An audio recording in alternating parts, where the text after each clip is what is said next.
Yeah, Jim. Thank you, Rob.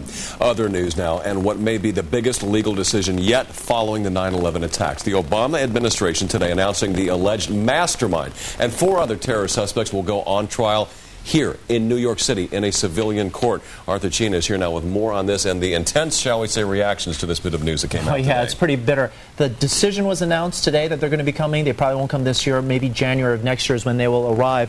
But basically, this is what it shakes down to. Some people say it's a bad decision because it will give these suspects a forum, a sort of pulpit.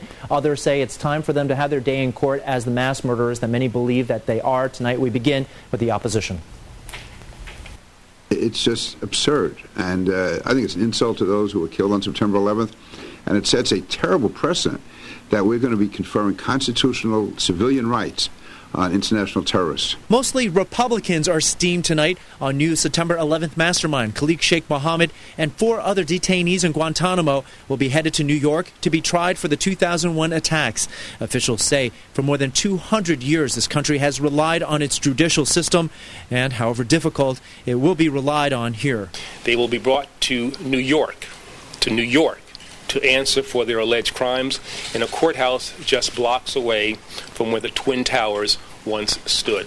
Also announced today, 5 others who will head stateside, location to be announced, to be tried in a military court for targeting the U.S. military. The headliner, Abd al-Rahim al-Nasiri, accused of planning the attack on the USS Cole back in 2000. The government is expected to seek the death penalty for all 10 suspects. I am absolutely convinced that Khalid Sheikh Mohammed will be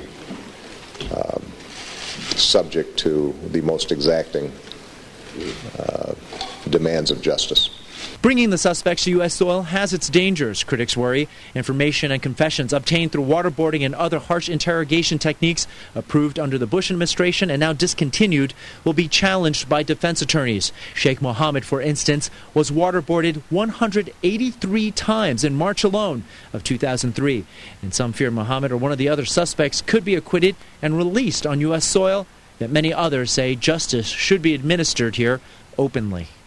Now, our Mayor Bloomberg and our Police Commissioner Ray Kelly spoke on the subject tonight. They say it is appropriate to have this trial here, saying that it began here and it should end here. And one final note, Kaidi, one of our sources tells us tonight, even in the fantastic world, if these guys are acquitted, they're not going to walk out. There is already a provision in place that would probably hold them in a military setting for quite some time. Kaidi?